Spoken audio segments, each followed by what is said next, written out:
All right, ladies and gentlemen, welcome back to the channel. Tonight, we're going to be talking about the 5-2 Jacksonville Jaguars. They've now rattled off 4 straight victories thanks to Thursday Night Football this a couple of minutes ago, actually. 31-24 victory on the road against a great defense in the New Orleans Saints. Now, this was not a sexy win. This was not a pretty win. Now, Trevor Lawrence, the defense, everybody stepped up when they needed to step up. Keep in mind, though, man, this team has yet to hit the tip of the iceberg. This is now back-to-back weeks where I would say, quote-unquote, ugly victories where they've still put up 30-plus points. Now, keep in mind, the New Orleans Saints, and Trevor Lawrence was banged up, right? Trevor Lawrence certainly was 100%. He's got a banged-up knee. It wasn't even, if we flash back to a couple of days ago, it was not really, I was not feeling optimistic that Trevor Lawrence was going to play in this game. In fact, I was saying, we made a Jaguars video early in the week. I was saying, if Trevor Lawrence isn't 100%, just don't play him. I mean, you are now 5-2. They don't have to be pretty wins. They don't have to be sexy wins. As long as Trevor Lawrence is healthy, I'm feeling pretty good about this team. Now, the Saints' offensive line was extremely banged up, so they were doing check down after check down after check down. Now, in general, I'm not the biggest Derek Carr supporter. Their offense in general is kind of just check down, check down, check down, but especially with a banged up offensive line, they dominated the trenches. They dominated time of possession because rushing wise, they certainly didn't dominate that. 36-23 in the Saints' favor. 2 of 11 for Jacksonville on third down, but thank goodness the Saints were 3 of 18 on third down. 2 very uncharacteristic, just kind of weird turnovers in the first quarter to start it off with Jacksonville, and they still headed into halftime with a 17-6 victory. Now, myself, along with I think the announcers even said it themselves, playing a team that isn't doing great. The New Orleans Saints are sitting at 3-4 now thanks to tonight's loss. I was kind of anticipating at halftime the final score to be something along the lines of like 31-13, but I guarantee you when Jacksonville wins 12-11 football games by the end of the regular season, nobody's going to be going back and looking at this game and being like, well, they only beat the Saints by 7 points, and that was just an ugly win. No, folks, this isn't college football. A win is a win. Now, before we get any further into tonight's video, if you guys do enjoy it, be sure to hit that like button, hit that sub button. I really appreciate it.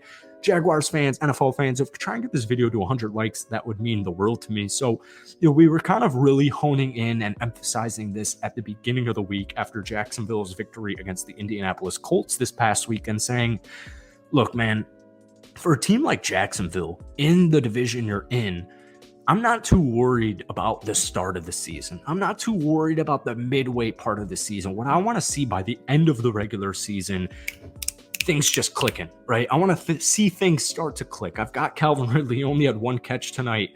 I'm actually saying thank goodness because I played him in fantasy football, but neither here nor there. Calvin Ridley will get going at some point sooner rather than later. I know he had a great game a couple of weeks ago, but tonight just kind of scraping by.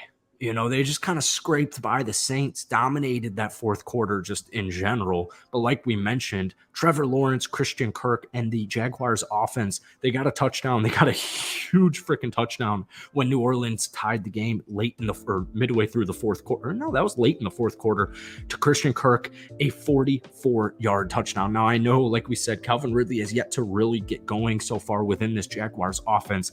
Keep in mind, he hasn't played football in quite a long time. Now, about halfway through the season, a couple of games from now, I would like to see those numbers kind of get back to like what the game we saw 2 weeks ago. However, Christian Kirk last season had 1,200 receiving yards. Christian Kirk's an extremely sleepy wide receiver 1. And he's currently technically, maybe not technically, but I kind of have a 1-2 punch duo. No matter who's listed as wide receiver 1 on the depth chart, I've got Christian Kirk, one of the most underrated wide receivers in the National Football League. And then I have Calvin Ridley. I also have one of the most athletic tight ends in the league right now in Evan Ingram, 5 catches, 45 yards.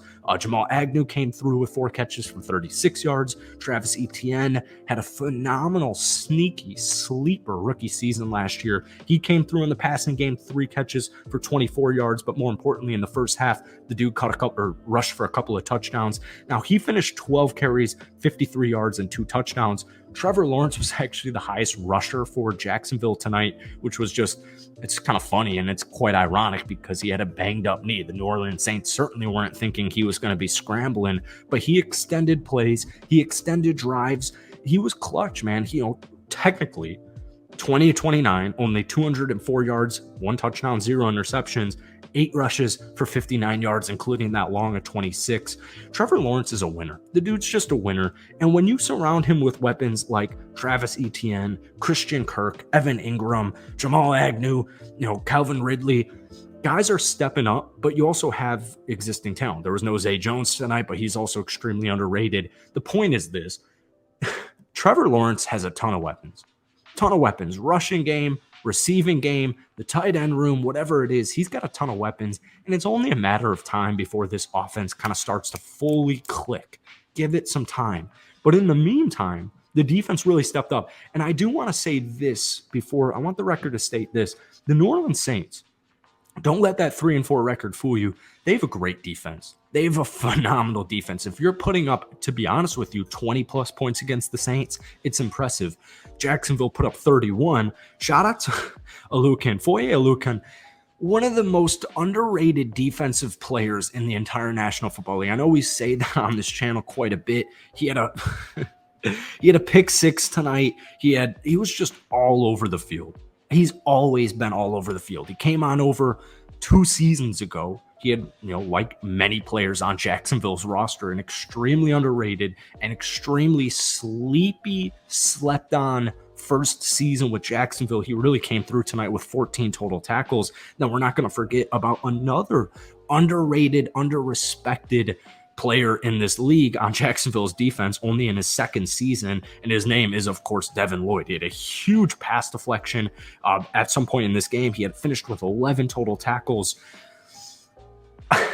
They only got to Derek Carr one time, but I'm telling you, man, Derek Carr was scrambling for his life, and it does need to be mentioned that he's got a banged-up offensive line, but Alvin Kamara, 17 carries, 62 yards. He technically finished with 3.6 yards per carry, but I got to be honest with you, the eye test to me, that defensive line, the linebacker room, stack in the box, I mean, the defensive backs, the secondary in general, everybody did their job. I know that fourth quarter, the New Orleans Saints scored 15 points, but for 3 quarters of that game, they didn't allow a touchdown. And when you're getting out-possessioned 36-24, your defense they're gonna get a little bit tired. So no, it wasn't a perfect game. It wasn't a sexy game, but man, a win is a win. And I guarantee you, like we mentioned early on this video, by the end of the regular season, when Jacksonville's won 10 plus games and they've secured the division, you're not going to be going back and looking at this game and be like, well, I like Jacksonville and they're a good team, but let's go back to week 7 when they only beat the Saints by 7 points. That's not even a conversation anybody's going to be having. So enjoy the victory. Things are going to start coming into place here. Next weekend, you play the Pittsburgh Steelers. Then you've got a much-needed bye week to just kind of regroup. Jacksonville could be heading into the bye week at 6-2 with 5 straight victories. So that's it for tonight, man. If you enjoyed it, be sure to hit that like button, hit that sub button for daily NFL content. As always, if you want more Jags videos, let me know down below, but we're still going to post at least one a week. So let me know your thoughts on tonight's game. I know it wasn't perfect. I know it wasn't pretty, but hey, man, a win's a win. And I know Jacksonville Jaguars fans are going to take that win.